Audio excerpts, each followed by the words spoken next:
Hi guys! If you're watching this video, you've probably decided that you want to compete. If you've already decided that you're competing, well done! Welcome to the Psycho Club. And if you're deciding to compete, don't do it. No, I'm only joking. This video is going to explain the shit they don't tell you about prep. When I decided I was going to do a bodybuilding competition, the reason was I'd been training for over a year. I'd been to a few bodybuilding shows, both in my hometown of Jersey, and I'd been to 2 British finals. And I thought, yep, I want to do that. I want to get all blinged up, all girly, jump about on stage. I have a background in gymnastics and dancing, and I really miss that competitive side of a sport. And I thought, well, this is great. I do a sport I enjoy, I love, so why not show it off? Why not compete again? If only it were that easy. I've got a little bit of energy now because I've just eaten, but if you'd have seen me about an hour ago, this was a whole different story. I've had to plaster makeup on my face to look remotely human because I'm pale. I have broken blood vessels in my face. I have massive bags under my eyes, which you can probably see because there's no makeup in the world that's going to get rid of that. Because I am exhausted. Absolutely exhausted. I'm 3 weeks away from my competition and I really don't know how I'm going to make it through these next 3 weeks. I have the utmost respect for anybody that does this more than once. For pros that do it full time, wow. I think trying to work 8 hours a day whilst doing 2 hours of cardio on just over 1,000 calories and then adding in weight training sessions as well, you've got to be a little bit psycho. You've got to be a little bit nuts.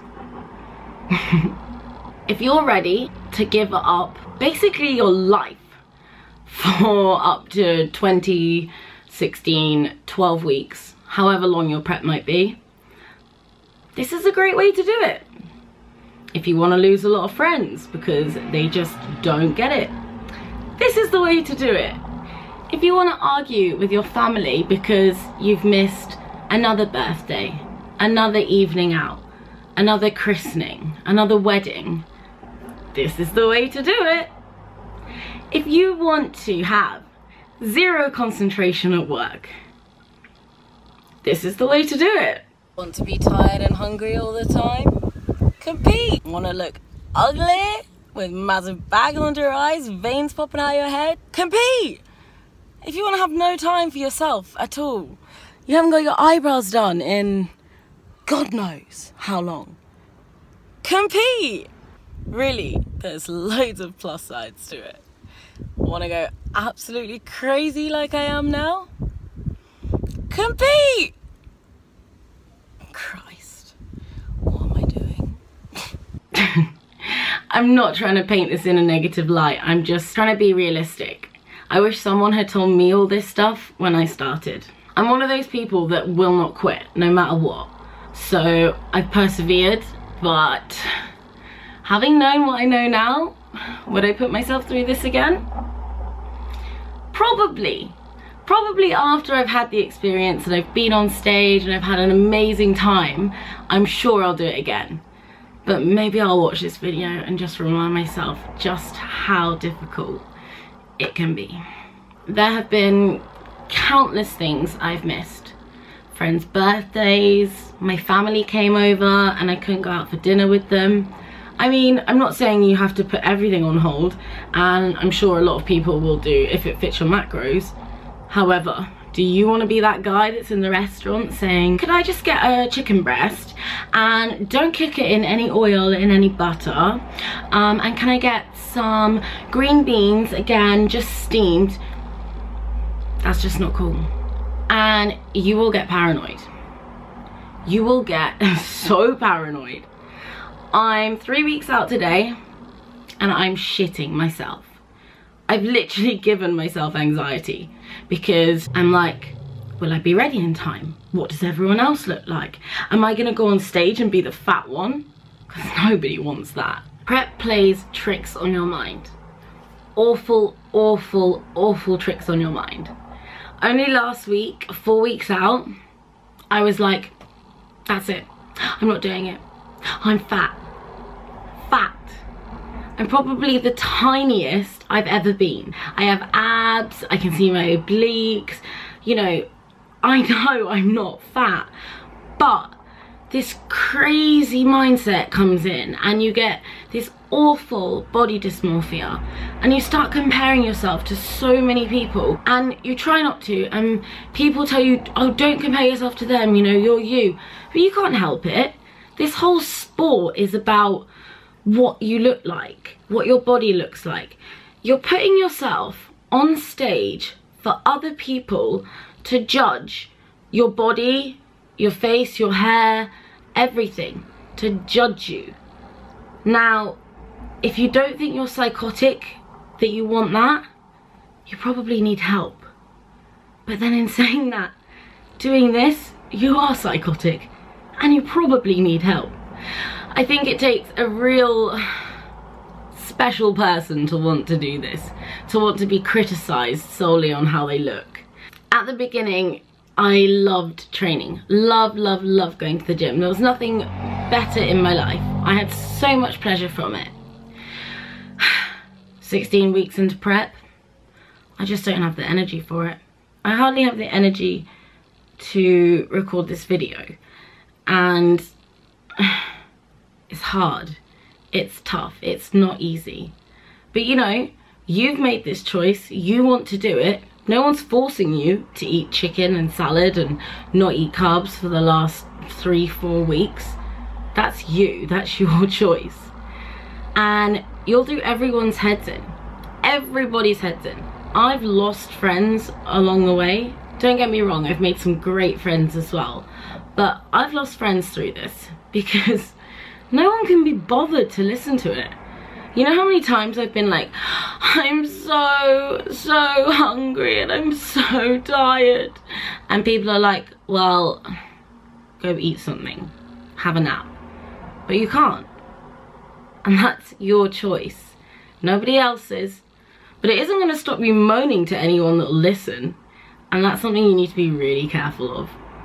I'm sure my friends and family are sick to death of hearing how tired I am and how this hurts and how that hurts. I've got calluses on my hands and even on my feet, worse than my dad's. Why would anyone want to put themselves through that? To dress up like a princess and sparkle on stage? Nuts. My poor work colleagues, bless their hearts, they too must be absolutely sick of me. It's all I talk about. It's all they hear. I constantly stink the office kitchen and microwave out with the disgusting fish meals that I eat. And yet you don't hear them moaning. So if any of my colleagues, friends and family are watching this, thank you for putting up with me. Thank you to listening to me moan. And thank you for not giving up on me. And also coming to support me on the day. I really appreciate it. I've got one friend that I actually still see that's not like a fitness friend, and that's only because she's taken it upon herself to join me. I say join me, she was the one that really suggested it. We go and we spin every morning at like 6:10. Sometimes we do double classes, and the only reason I see her is because she's made that choice to come and do this cardio with me.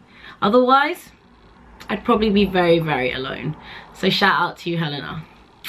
I love you. Just know that you're gonna have really early mornings. If you wanna fit those 2 hours of cardio in and still have some sort of time to have a little bit of a life, to actually wash and tidy your room, maybe watch a bit of TV, get ready to get up at 5:30 every morning. Get ready for the late nights, because your gym sessions are probably gonna last longer than ever. Mainly because you're so worried about everything, you want to put loads into it, but you simply don't have the energy. Usually I take little time between sets to rest. Now I'm so knackered, I'm taking forever, which drags my sessions out longer. So I get home, my family are in bed, I then probably have more cardio to do, I've got meal prep to do, And it's just a never-ending cycle. You're gonna have people out there that really don't understand why you're doing this. People that either don't go to the gym, so don't understand any of it. People that have no desire to compete and think you're nuts. And also those people who, I don't want to say they're jealous, but they know that they could never put in this discipline or the amount of hours. So instead of respecting what you do, they start whispering about you. They start making up things. The amount of times I've been in the gym and I've heard, oh my God, look at her legs. She looks really manly. I bet that she's taking stuff. It's just the way it is.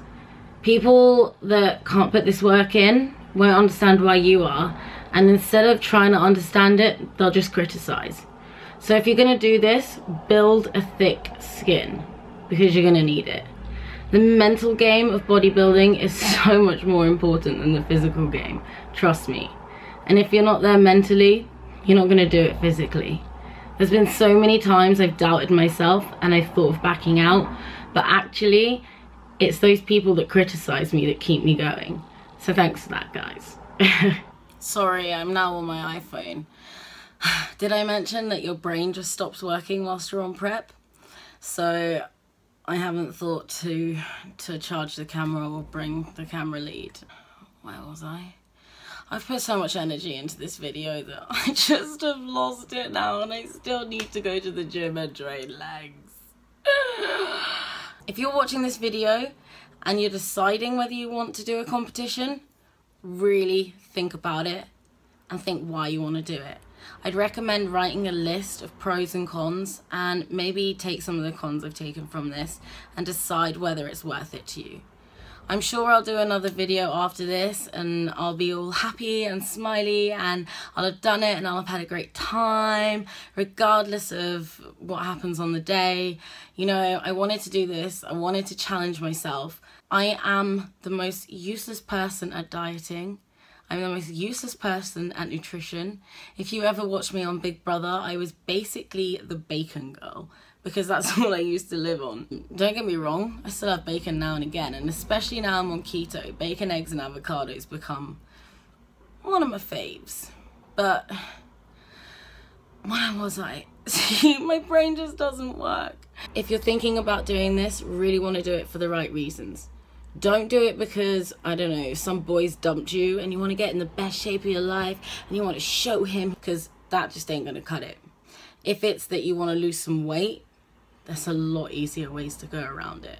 Just eat less and move more. Don't go to this extreme. But if you're really committed to your training and this is something you really want to do, then by all means, do it. Just be aware of what you're going to give up and know exactly what it's going to take. Be prepared to spend a lot of money. You've got to pay for your bikinis, for your heels, for your supplements. If you are competing somewhere else, your travel arrangements, your hotel, your membership fees. You end up paying for doctor's bills because you're injured or poorly because you're so run down. You pay for chiropractors, sports massages, anything that will keep your poor little body going throughout this period. And it gets expensive. It really does get expensive. I haven't even mentioned the tan, the prep food, the photo shoot that you want to do afterwards because it's the best shape you've been in your life and you need to document that because you don't know if you will ever do it again. Bodybuilding isn't a cheap sport. I am proud of sticking to it and doing it, but those times where I've cheated, the guilt is just, it's unbearable. If you've got the willpower to do it and you find dieting easy, I hate you. I'm only joking, but it's been a struggle for me. So just be aware of what you're getting yourself into. Get ready to sound like the most vain, self-obsessed person that ever lived, because it's all that runs through your mind and it's all you can think about it and it's all you care about. If you're that sort of person, and I think a lot of us bodybuilders are like this, we're perfectionists, we have addictive personalities, we get obsessed with things easy. And other people that are living normal lives just don't give a shit. And you're annoying. And you know you're annoying them, but you can't stop yourself. You can't stop these thoughts in your brain. You go to sleep at night and it's all you think about. You're thinking, what can I eat tomorrow? How do I look in that pose? Will my legs look any better tomorrow morning? Is my stomach going to be flat enough? It's just me, I. And if you've got a boyfriend, he's going to hate you. If you've got a best friend, she's going to hate you. If you've got a mum, she's going to be sick to the fucking back teeth of you because it's all you talk about. Food, training, posing, the gym. You become obsessed. And I mean, it's probably a good thing to become obsessed because then you're going to excel, hopefully. But remember, for everyone else, you're just an annoying little fuck. And you know it, but you can't help it. So for everyone that's dealt with me recently, thank you. I'm sorry. So this is a more real representation of myself. I've now spent all my energy making this video and it's time to train legs. My prep brain is that strong that I bought one trainer, but yeah, I'm dead. I should not have used all my energy. I love it when old people see you filming yourself. I also forgot to mention how irritating and annoying everybody seems when you're on prep.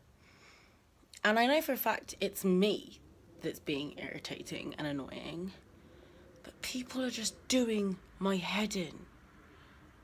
Like, text messages are annoying me. People's stupid questions are annoying me. And I'm like the most sociable, friendly person out there. I will talk to anybody. If I sit on a bus, I don't think I've got on a bus in years, so I don't know why I'm using that. But if I sit down next to someone, I will talk to them for an hour, 2 hours. I'll know their life story, they'll know mine. And that is what I'm usually like. At the moment, even when people I know are trying to talk to me, I'm getting irritated. It's just not a nice way to be.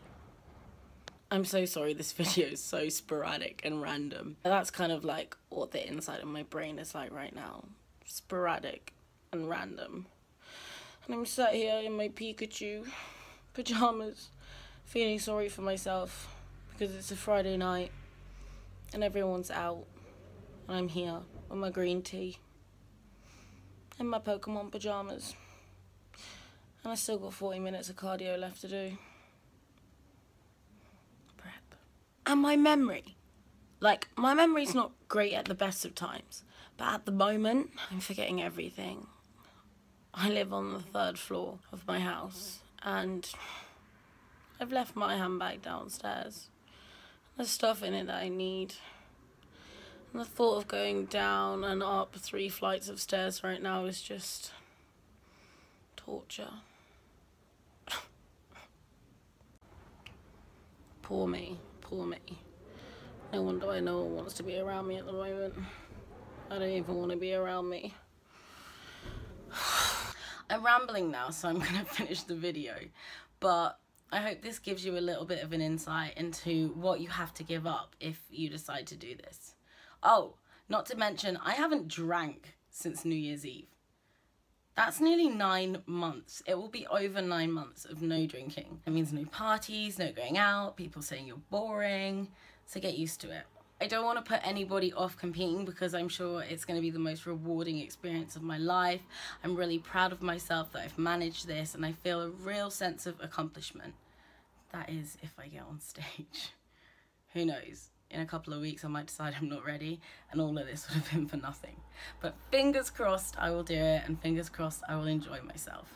I'm sorry to be negative, I'm just trying to be honest and show the struggles I have faced during this prep. And this video has probably come out a lot more positive than I actually feel. But like I said, I made sure I ate just before it, so I had some sort of energy. Come see me in a couple of hours and I'll be dead on a heap somewhere in between the car park and the gym. I hope you enjoyed my really negative video. The shit they don't tell you about prep. And if you are in prep, I salute you. Good luck to you and let me know how it goes. Bye everyone.